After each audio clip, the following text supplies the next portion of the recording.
जय जय रघुवीर समर्थ श्रीराम समर्थ जय सद्गुरू. आपल्या पिंडातील विकार जोपर्यंत शांत आहेत तोपर्यंत आपले सर्व व्यवस्थित चालते. मानवी जीवन हे अत्यंत गुंतागुंतीचे आणि सुंदर असे मिश्रण आहे. शरीर, मन आणि आत्मा या तिन्ही गोष्टींच्या संतुलनावर जीवनाचे सुख दुःख अवलंबून असते. भारतीय संस्कृतीत आणि संत परंपरेत मानवी शरीराला पिंड असे संबोधले जाते. या पिंडामध्ये अनेक प्रकारच्या शक्ती, प्रवृत्ती आणि गुणधर्म असतात. परंतु त्याचबरोबर काही विकारही असतात. आपल्या पिंडातील विकार जोपर्यंत शांत आहेत, तोपर्यंत आपले सर्व व्यवस्थित चालते. या वाक्यामध्ये जीवनाचा अत्यंत महत्त्वाचा संदेश दडलेला आहे. या वाक्याचा अर्थ असा आहे की शरीर आणि मनामधील विकार जर नियंत्रणात असतील, तर मनुष्याचे जीवन शांत, सुखी आणि संतुलित राहते. पण जेव्हा हे विकार वाढतात, तेव्हा जीवनामध्ये अनेक प्रकारच्या अडचणी निर्माण होतात. पिंड म्हणजे काय? आध्यात्मिक आणि आयुर्वेदिक परंपरेनुसार पिंड म्हणजे मनुष्याचे संपूर्ण शरीर आणि त्यामध्ये असलेली जीवनशक्ती. शरीरातील सर्व अवयव, इंद्रिये, मन, बुद्धी आणि चेतना यांचा एकत्रित समूह म्हणजे पिंड. आपल्या शरीरामध्ये तीन प्रमुख दोष गेले आहेत: वात, पित्त, कफ. हे तीन दोष संतुलित असतील तर शरीर निरोगी राहते. पण यामध्ये असंतुलन निर्माण झाले तर शरीरामध्ये विविध प्रकारचे रोग निर्माण होतात. त्यामुळे आयुर्वेदामध्ये शरीराचे संतुलन राखणे अत्यंत महत्त्वाचे मानले गेले आहे. आता विकार म्हणजे काय हे पाहू. विकार या शब्दाचा अर्थ आहे असंतुलन किंवा बिघाड. शरीरामध्ये किंवा मनामध्ये निर्माण होणारी चुकीची अवस्था म्हणजे विकार. विकार दोन प्रकारचे असू शकतात: शारीरिक विकार, शरीरामध्ये रोग, वेदना, कमजोरी, पचनाचे त्रास, थकवा इत्यादी. आता मानसिक विकार, मनातील राग, लोभ, मत्सर, अहंकार, द्वेष, भीती, चिंता इत्यादी. हे दोन्ही प्रकारचे विकार जर वाढले तर मनुष्याचे जीवन अस्थिर होते. त्यामुळे संत आणि ऋषींनी नेहमी मन आणि शरीर शुद्ध ठेवण्याचा उपदेश केला आहे. विकार शांत असतील तर जीवन कसे होते? जेव्हा पिंडातील विकार शांत असतात तेव्हा मनुष्याचे जीवन अत्यंत आनंदी आणि संतुलित असते. शरीर निरोगी राहते, मन शांत आणि स्थिर राहते, विचार सकारात्मक राहतात, निर्णय योग्य घेतले जातात, जीवनामध्ये समाधान निर्माण होते. अशा अवस्थेमध्ये मनुष्य जीवनातील अडचणींना धैर्याने सामोरे जाऊ शकतो. त्याला प्रत्येक परिस्थितीत संयम राखता येतो.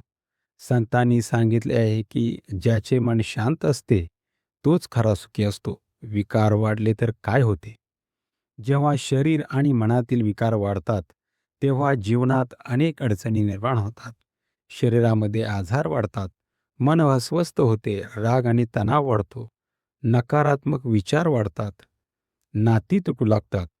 आजच्या आधुनिक जीवनशैलीमध्ये ताणतणाव, चुकीचा आहार आणि व्यायामाचा अभाव यामुळे अनेक लोकांना शारीरिक आणि मानसिक विकारांचा सामना करावा लागत आहे.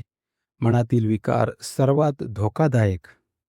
शरीरातील रोग औषधांनी बरे होऊ शकतात, पण मनातील विकार दूर करणे अधिक कठीण असते. काम, क्रोध, लोभ, मोह, मद, आस आणि मत्सर हे मनातील 6 मोठे विकार मानले गेले आहेत. हे विकार मनुष्याला चुकीच्या मार्गावर नेऊ शकतात. म्हणून संतांनी मनावर नियंत्रण ठेवण्याचा सल्ला दिला आहे. मग संतांचा उद्देश काय आहे?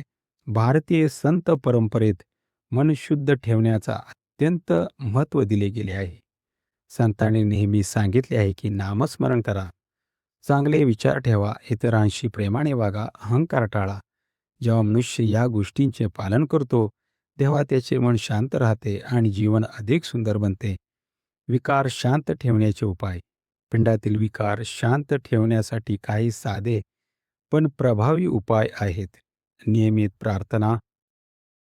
प्रार्थना आणि नामस्मरण मनाला शांत करतात. आता पुढील काय आहे? सात्विक आहार. स्वच्छ आणि संतुलित आहार शरीर निरोगी ठेवतो. व्यायाम आणि योग. योग आणि व्यायामामुळे शरीर आणि मन दोन्ही मजबूत होतात. सकारात्मक विचार. चांगले विचार मनाला स्थिर ठेवतात. संत साहित्य वाचन. संतांचे विचार वाचल्याने मनामध्ये चांगल्या भावना निर्माण होतात.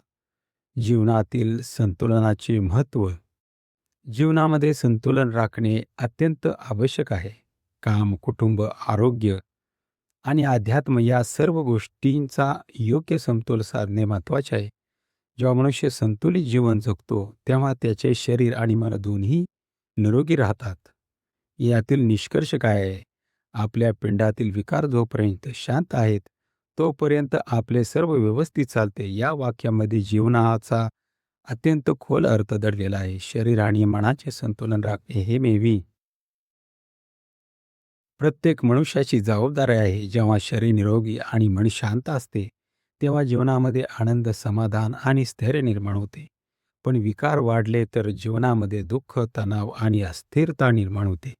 त्यामुळे प्रत्येकाने आपल्या जीवनात चांगली जीवनशैली, सकारात्मक विचार आणि आध्यात्मिक साधना अंगीकारली पाहिजे. यामुळे पिंडातील विकार शांत राहतील आणि जीवन अधिक आनंदी, शांत आणि समाधानकारक बनेल. आता श्रवण केल्याने प्राप्त काय आहे? आता या विकारांपासून अलिप्त राहण्यासाठी श्रवण हा उत्तमाचा उपाय सद्गुरूंनी आपल्याला सांगितला आहे. उत्तम श्रवणाने सर्व विकारांवर कसा परिणाम होतो? मानवी जीवनामध्ये अनेक प्रकारचे विकार निर्माण होत असतात. शरीरातील रोग, मनातील अस्वस्थता, नकारात्मक विचार, राग, लोभ, मत्सर आणि चिंता हे विकार मनुष्याला त्रास देतात. जोपर्यंत हे विकार शांत असतात, तोपर्यंत मनुष्याचे जीवन व्यवस्थित चालते. पण जेव्हा हे विकार वाढतात, तेव्हा जीवनात असंतुलन निर्माण होते. या विकारांवर उपाय काय आहे? आपल्या संत परंपरेत आणि अध्यात्मात याचे एक अत्यंत प्रभावी उत्तर दिले गेले आहे. उत्तम श्रवण. संतांनी सांगितले आहे की सत्संग, कीर्तन, प्रवचन, संतवाणी आणि चांगल्या विचारांचे श्रवण केले तर मन शुद्ध होते आणि जीवनामध्ये सकारात्मक परिवर्तन घडते. मग श्रवण म्हणजे काय? श्रवण म्हणजे चांगल्या, पवित्र आणि सत्य गोष्टी मन लावून ऐकणे. अध्यात्मामध्ये श्रवणाला अत्यंत महत्त्व दिले गेले आहे. भक्तिमार्गामध्ये 9 भक्ती सांगितल्या आहेत. श्रवण, कीर्तन, स्मरण, पादसेवन, अर्चन, वंदन, दास्य, सख्य आणि आत्मनिवेदन. यामध्ये सर्वात पहिले स्थान श्रवणाला दिले गेले आहे. कारण जेव्हा मनुष्य चांगल्या गोष्टी ऐकतो, तेव्हा त्याच्या मनामध्ये चांगले विचार निर्माण होतात. उत्तम श्रवणाचे महत्त्व. मनुष्याचे मन अत्यंत चंचल असते. ते सतत विविध विचारांनी भरलेले असते. मन सतत नकारात्मक गोष्टी ऐकत असेल, तर त्यामध्ये नकारात्मकता वाढते. पण जर मन सतत चांगल्या विचारांचे श्रवण करत असेल, तर त्यामध्ये सकारात्मकता निर्माण होते. उत्तम श्रवण म्हणजे संतवाणी, धर्मग्रंथ, कीर्तन, प्रवचन, भजन आणि आध्यात्मिक विचार ऐकणे. या गोष्टी मनाला शांत करतात आणि जीवनामध्ये योग्य दिशा देतात. श्रवणामुळे मन शुद्ध होते. मनुष्याच्या मनामध्ये अनेक प्रकारचे विकार असतात. काम, क्रोध, दोग, मोह, मद आणि मत्सर हे मनातील मोठे विकार मानले जातात. हे विकार मनुष्याला अस्थिर बनवतात. पण जेव्हा मनुष्य संतांचे विचार ऐकतो, सत्संगात सहभागी होतो आणि चांगल्या गोष्टीचे श्रवण करतो, तेव्हा त्याच्या मनामध्ये परिवर्तन घडू लागते. हळूहळू मन शांत होऊ लागते आणि नकारात्मक विचार कमी होतात. श्रवणाचा शरीरावर परिणाम. श्रवणाचा परिणाम फक्त मनावरच नाही, तर शरीरावरही होतो. जेव्हा मन शांत असते, तेव्हा शरीरावर ताण कमी होतो. त्यामुळे अनेक आजारांपासून संरक्षण मिळते. आजच्या काळात ताणतणावामुळे अनेक लोकांना मानसिक आणि शारीरिक त्रास होत आहे. पण जर मनुष्य नियमितपणे आध्यात्मिक विचारांचे श्रवण करत असेल, तर त्याला मानसिक शांती मिळते. संत परंपरेतील श्रवणाचे महत्त्व. भारतीय संत परंपरेत श्रवणाला अत्यंत महत्त्व दिले गेले आहे. संतांनी नेहमी सांगितले की सत्संगामध्ये बसून संतांचे विचार ऐकणे हे अत्यंत पुण्याचे कार्य आहे. संतांच्या वचनामध्ये जीवनाचे खरे मार्गदर्शन असते. जेव्हा मनुष्य संतवाणी ऐकतो, तेव्हा त्याला जीवनामध्ये योग्य मार्ग समजतो. श्रवणाने जीवनात परिवर्तन कसे घडते? तर ते आपण पुढे पाहू. उत्तम श्रवण केल्याने मनुष्याच्या विचारामध्ये बदल होतो. जो विचार पूर्वी नकारात्मक होते ते सकारात्मक बनतात. मनुष्य अधिक संयमी, शांत आणि प्रेमळ बनते. श्रवणामुळे मनामध्ये श्रद्धा आणि भक्ती निर्माण होते. मनुष्याला जीवनाचा खरा अर्थ समजतो. सत्संगाचे महत्त्व. सत्संग म्हणजे चांगल्या लोकांच्या सहवासात राहणे आणि चांगल्या विचारांचे श्रवण करणे. सत्संगामुळे मनुष्याला योग्य मार्गदर्शन मिळते. संतांनी सांगितले आहे की सत्संगामध्ये बसल्याने मनातील विकार हळूहळू नष्ट होतात. त्यामुळे जीवनामध्ये आनंद आणि समाधान निर्माण होते. श्रवणामुळे मिळणारे लाभ.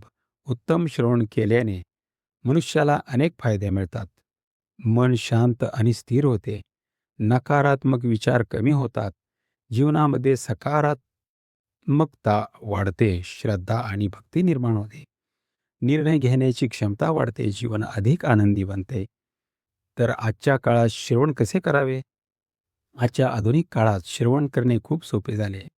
कीर्तन आणि प्रवचन ऐकणे, संतांचे विचार वाचणे, आध्यात्मिक व्हिडिओ पाहणे, भजन आणि नामस्मरण ऐकणे, या सर्व गोष्टीमुळे मनामध्ये शांतता निर्माण होते. तर या सर्व गोष्टीचा निष्कर्ष काय आहे? उत्तम श्रवण हा मनुष्याच्या जीवनातील अत्यंत प्रभावी उपाय आहे. जेव्हा मनुष्य चांगल्या विचारांचे श्रवण करतो तेव्हा त्याच्या मनातील विकार कमी होतात, मन शांत होते आणि जीवनामध्ये सकारात्मकता परिवर्तन घडते. श्रवण उत्तमाचे केले की सर्व विकारांवर त्याचा प्रभाव होतो. हे वचन अत्यंत सत्य आहे, कारण चांगले विचार ऐकल्याने मन शुद्ध होते आणि जीवन योग्य मार्गावर चालू लागते. म्हणूनच प्रत्येकाने आपल्या जीवनामध्ये सत्संग, संतवाणी, आध्यात्मिक विचारांचे श्रवण करण्याची सवय लावली पाहिजे. यामुळे पिंडातील विकार शांत राहतील आणि जीवन अधिक आनंदी, शांत आणि समाधानकारक बनेल. जय जय रघुवीर समर्थ. श्रीराम समर्थ. जय सद्गुरू. ओम श्री गुरुदत्तात्रेय श्रीपाद श्री वल्लभाय नमः.